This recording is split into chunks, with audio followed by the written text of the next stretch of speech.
आज के वीडियो में घर के कामों को स्टार्ट करने से पहले आप अपने ऊपर ध्यान दें। यहाँ पर सेल्फिश होना बहुत ही फ़ायदेमंद रहेगा।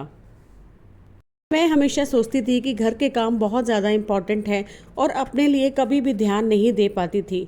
फर्स्ट मैंने प्रायोरिटी हमेशा काम को दी और अपने आप को हमेशा सेकेंडरी ही रखा।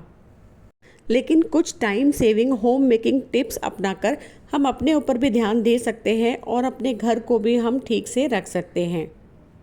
तो खुद के लिए सेल्फिश होना बहुत ही ज़रूरी है।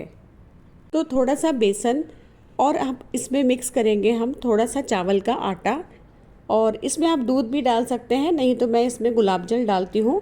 थोड़ी सी मैं पिंच ऑफ हल्दी डालती हूँ और इसका मैं बनाती हूँ एक अच्छा सा फेस पैक। तो ये फेस पैक मतलब रेगुलर बेसिस पे तो मैं नहीं लगा पाती हूँ, लेकिन कोशिश करती हूँ कि हर 1 या 2 दिन को छोड़कर मैं इसको अच्छी तरीके से अपने फेस के ऊपर अप्लाई करूँ। पहले मैं कभी भी ऐसा नहीं करती थी, लेकिन अब मैं कोशिश करती हूँ कि पहले मैं अपने लिए कुछ टाइम निकालूँ, अपना मतलब थोड़ा सा मैं अपने लिए सेल्फिश हो जाऊँ और उसके बाद में साथ के साथ इसको लगा के अप्लाई करके घर के कामों को करूँ। तो ये वाली जो मेरी एक ट्रिक थी ये मुझे बहुत ही ज़्यादा काम आई। मैं इसको अप्लाई कर लेती हूँ मॉर्निंग में अपने फेस के ऊपर और उसके बाद घर के कामों में लग जाती हूँ। रात को कभी भी मैं फ़ोन लैपटॉप ना चार्ज पे लगाकर नहीं छोड़ती हूँ, क्योंकि मुझे लगता है कि इस तरह से लगा के छोड़ देना बहुत ही रिस्की रहता है। एंड स्पेशली अगर घर में बच्चे हैं और आप अगर इसको रात भर लगा के छोड़ते हैं तो आजकल बैटरी बहुत डेंजरस हो गई है जो फट भी सकती है। तो मेरी एक हैबिट है कि मैं इसको मॉर्निंग में चार्ज कर देती हूँ और दिन भर फिर मैं इन तारों में उलझी नहीं रहती हूँ। लाइक मॉर्निंग में एक बार चार्ज हो जाता है तो मैं पूरे दिन के लिए फ्री हो जाती हूँ। ये एक अच्छी हैबिट है और अगर दिन में अचानक से मुझे कहीं बाहर भी जाना पड़ता है तो मेरा टाइम बहुत ज़्यादा सेव हो जाता है। तो काम करते करते मेरा फेस पैक अच्छे से ड्राई हो गया था और अब मैं इसको रगड़ के धीरे धीरे क्लीन कर रही थी।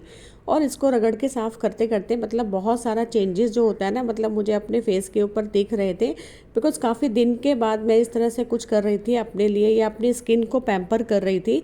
अक्सर क्या होता है कि हम अपने लिए ही टाइम नहीं निकालते हैं, बाकी पूरा दिन हम जो है वो घर के कामों में लगे रहते हैं। तो बहुत अच्छी सी स्किन फील हो रही थी, काफ़ी फ्रेश फील लग रहा था। आप लोग भी देख के बता सकते हैं कि थोड़ा सा चेंज जो है वो मेरी स्किन में लग रहा था। स्किन एकदम से ग्लो करने लग गई थी, तो फ़र्क तो पड़ता है। तो काम करते करते मेरा फेस पैक भी ड्राई हो गया और मेरा लैपटॉप भी चार्ज हो गया। तो बहुत सारा जो टाइम था वो मैंने सेव कर लिया यहाँ पर। और अब मैं आ गई थी यहाँ पर बेडशीट को चेंज करने। तो मॉर्निंग में मैं बेडशीट को चेंज करती हूँ और तो यहाँ पर मैं 2 तरह की बेडशीट रखती हूँ, एक डार्क कलर की और एक लाइट कलर की।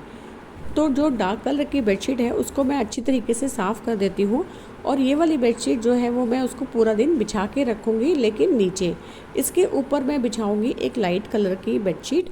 बिकॉज़ क्या होता है कि दिन में अगर आपके घर में अचानक से कोई गेस्ट आ जाते हैं या आपके फ्रेंड सर्कल से कोई भी आपकी फ्रेंड्स आती हैं, तो आपका जो रूम है वो प्रेजेंटेबल लगना चाहिए और साफ़ लगना चाहिए। तो यहाँ पर एक लाइट कलर की बेडशीट मैं ऊपर बिछा देती हूँ जो मैं दिन भर बिछा के रखती हूँ।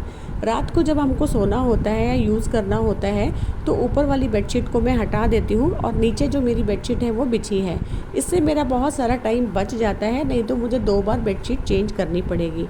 मॉर्निंग में मुझे लाइट लगानी पड़ेगी और नाइट में मुझे डार्क। और अब यहाँ पर मैं एक दिखा रही हूँ आपको एक बेडशीट, जो ओढ़ने वाली बेडशीट है, इसको भी हम ठीक तरीके से फोल्ड करेंगे और साइड में टक इन कर देंगे, ताकि पूरा दिन कोई भी यहाँ पर आके बैठेगा तो ये बेडशीट ख़राब नहीं होगी, आपका बेड बहुत ज़्यादा प्रेजेंटेबल लगेगा और साथ के साथ में इसको आप यूज़ भी कर सकते हो। बेडशीट को साइडों से अच्छे से टक इन कर दूँगी ताकि बार बार आके मुझे बेडशीट को ठीक नहीं करना पड़ेगा। तो ये एक बहुत अच्छा टाइम सेविंग आइडिया है। आप इस तरह से डबल कलर की बेडशीट को यूज़ करके काफ़ी सारा अपना जो वक्त है वो बचा सकते हैं और साथ के साथ घर को सुंदर भी रख सकते हैं। और घर के बहुत सारे काम जो होते हैं वो अनइनवाइटेड होते हैं, जिनका आपको पता नहीं होता है, लेकिन बीच बीच में ये काम हमारे खड़े हो जाते हैं। उन्हीं में से कुछ काम इस तरह के रिफिलिंग करने के होते हैं। तो इस टाइम पे मैं अपने कुछ ऐसे वाले काम करती हूँ जिससे मेरा टाइम जो है वो आगे जाके सेव हो जाता है। जैसे बहुत सारे मसाले हम ला के रख देते हैं लेकिन उनको हम लोग कंटेनर्स में रिफ़िल नहीं करते हैं। यहाँ शकरकंदी मैं बॉईल करके रख दूँगी जो मुझे रात में खानी है। तो इस टाइप से बहुत सारे छोटे छोटे काम होते हैं जिनका हमें पता नहीं चलता है और जो इनवाइटेड नहीं होते हैं लेकिन अचानक से हमें आ जाते हैं और हमें करने पड़ते हैं। तो ये एक बहुत अच्छा टाइम सेविंग तरीका है कि जिस टाइम पे आप और कुछ नहीं कर रहे हैं तो आप इस काम को करके रख दीजिए, ताकि आगे आने वाला जो टाइम होगा वो आपका काफ़ी हद तक सेव हो जाएगा। शकरकंदी, आलू, कॉर्न, ये कुछ चीज़ें ऐसी होती हैं जिनको आप पहले से ही बॉईल करके फ्रिज में रख सकते हैं और जब भी आपका मन होता है उस समय आप इसको निकाल के यूज़ कर सकते हैं या खा सकते हैं। ये चीज़ें ऐसी होती हैं कि अगर आपको तुरंत से बॉईल करना हो तो थोड़ा टाइम लेती है उबालने में और उसके बाद ठंडा करने में भी थोड़ा वक्त चला जाता है। यहाँ पर मैं कुछ लंच की तैयारी कर रही हूँ। एक्चुअली मुझे आज किसी एक गेट टुगेदर में जाना है, तो यहाँ पर फटाफट से कुछ ऐसी तैयारी करके जाऊँगी ताकि वापस आने के बाद में मेरा बहुत सारा वक्त जो है वो बचेगा इसकी तैयारी में। तो यहाँ पर मैं कुछ आटा बना रही हूँ। जो मैंने सुबह बीटरूट का जूस पिया था तो वो बीटरूट बच गया था, उसका जो नीचे का पल्प था उसको मैं आटे में डाल के गूंद लूँगी अच्छी तरीके से। तो अगर आप कहीं बाहर जाते हैं और वापस आने के बाद में आपका बिल्कुल भी मन नहीं होता है इस तरह का काम करने का, क्योंकि ये वाला काम जो होता है काफ़ी ज़्यादा टाइम कंज्यूमिंग होता है। और यहाँ पर हमारा जो आटा है वो गूंद के तैयार हो गया है। अब इस आटे को मैं कंटेनर में रख दूँगी और यहाँ पर कुछ मैं मसाला, प्याज, टमाटर, मिर्ची सब काट के रख के जाऊँगी ताकि आने के बाद में मेरा काफ़ी हद तक काम जो है वो ईजी हो जाएगा। तो और वापस आने के बाद में सब्ज़ी बनाने में मुझे बिल्कुल भी टाइम नहीं लगेगा। और साथ के साथ यहाँ पर मैं थोड़ा सा सैलेड भी काट दूँगी, बिकॉज़ सैलेड जो है वो ठंडा ठंडा सबको बहुत अच्छा लगता है। और खीरा तो मेरा मतलब फेवरेट है एकदम, बहुत ही ज़्यादा कूलिंग वाला इफ़ेक्ट देता है समर्स में। बाहर से आने के बाद में तो वैसे भी आपको ठंडी ठंडी चीज़ें खाने में अच्छी लगती हैं। तो इस टाइप के जो ऑप्शंस होते हैं सैलेड के वो हमेशा हमको रेडी रखने चाहिए अपने फ्रिज में। तो सुबह ही मैं ऐसा सैलेड काट के रख देती हूँ अपनी फ्रिज में, ताकि जिसका भी मन करता है ना कभी भी दिन में कभी भी खाने का तो बस निकालो और ठंडा ठंडा सैलेड जो है वो आप खा लो। तो खीरा भी काट के मैंने यहाँ पर एकदम से रेडी कर दिया था, इसको मैं फ्रिज में रख दूँगी। और यहाँ पर अब मैं कुछ ऐसे वाले काम भी निपटा लूँगी जो हाथ के हाथ हो जाएंगे। जैसे तो कुछ बर्तन हैं जिनको पोंछ के रख दूँगी ताकि उनके ऊपर पानी ना लगा रहे, वरना पानी के स्टेन उनके ऊपर अच्छे नहीं लगते। और यहाँ पर मैं रेडी होना शुरू हो गई थी, थोड़ा सा स्किन को पैम्पर किया था, अच्छे से लोशन वगैरह यूज़ कर लिया था। बहुत ही लाइट सा मेकअप यूज़ करूँगी बिकॉज़ दिन के टाइम में बाहर बहुत ज़्यादा गर्मी होती है, तो ज़्यादा मेकअप यूज़ करने से काफ़ी पसीना वगैरह भी आता है और बिल्कुल भी अच्छा नहीं लगता है। तो बस हल्के से मैंने बाल सेट किए थे। मुझे ना वापस भी आना था जल्दी टाइम से, बिकॉज़ लंच के लिए ना हस्बैंड घर पर आते हैं और अभी मेरे पास 5 मिनट और बचे थे तो उसका भी मैं पूरा यूज़ कर रही थी। यहाँ पर मैं एक ग्रॉसरी लिस्ट बना रही थी और क्या क्या सामान जो है वो मेरी ज़रूरत का है और जो सामान मेरा ख़त्म होता है खाली मैं उतना ही लिख लेती हूँ। मैं फालतू का सामान नहीं लेकर आती हूँ अपने किचन के लिए।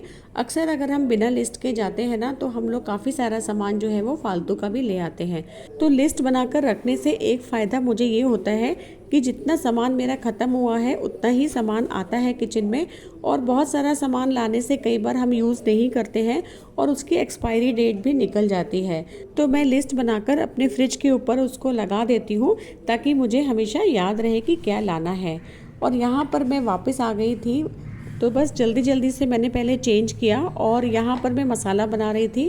काफ़ी ज़्यादा मेरे को मतलब हेल्प हो गई थी क्योंकि पहले से ही काट कर गई थी, तो इसमें अब ज़्यादा मुझे टाइम लगने वाला नहीं है।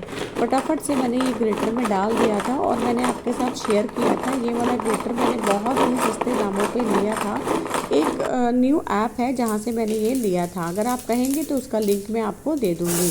और मस्टर्ड ऑयल में ही अक्सर मैं सब्ज़ी बनाती हूँ। काफ़ी ज़्यादा मतलब एक तो टेस्टी भी बनती है और रिफ़ाइंड ऑयल हम कम से कम यूज़ करें उतना ही अच्छा है। पनीर मैंने एक दिन पहले ही बना के रख दिया था बिकॉज़ पता था कि मुझे जाना है बाहर, तब मेरे पास उतना टाइम नहीं होगा कि मैं जल्दी से पनीर बना सकूं। तो मैंने एक रात पहले ही पनीर फाड़ के रख दिया था और यहाँ पर अब फटाफट से सब्ज़ी बन गई थी। इस पूरी सब्ज़ी को बनाने में मुझे सिर्फ 5 मिनट लगे थे, क्योंकि पहले से सारी तैयारी मैं करके गई थी। तो काफ़ी हद तक मेरा जो समय था वो बच गया था। और वापस आने के बाद में आप उतना ज़्यादा मूड में नहीं होते हो कि आप बहुत सारा काम करो। आटा भी मेरा यहाँ पर गूंदा हुआ था, तो अब मैंने फटाफट से बीटरूट की रोटियाँ बेल ली थी, बिकॉज़ हस्बैंड बिल्कुल आने ही वाले थे। उनका फ़ोन आ गया था कि मैं रास्ते में हूँ, और यहाँ मेरा हाथ भी उसी ही स्पीड से फटाफट चल रहा था। So that's all for today's video, and I hope आपको मेरा आज का वीडियो जो है वो पसंद आया होगा। तो आप भी कुछ इस तरह की ट्रिक्स जो है वो लगा के अपना काफ़ी सारा जो टाइम है वो सेव कर सकते हैं, और मतलब एटलीस्ट अपने लिए पूरे दिन में थोड़ा सा वक्त आप निकाल सकते हैं। तो टाइम मैनेजमेंट जो होता है वो बहुत ही ज़्यादा इम्पॉर्टेंट होता है। तो अब आप भी मेरी तरह मी टाइम को एंजॉय कीजिए। Thank you so much.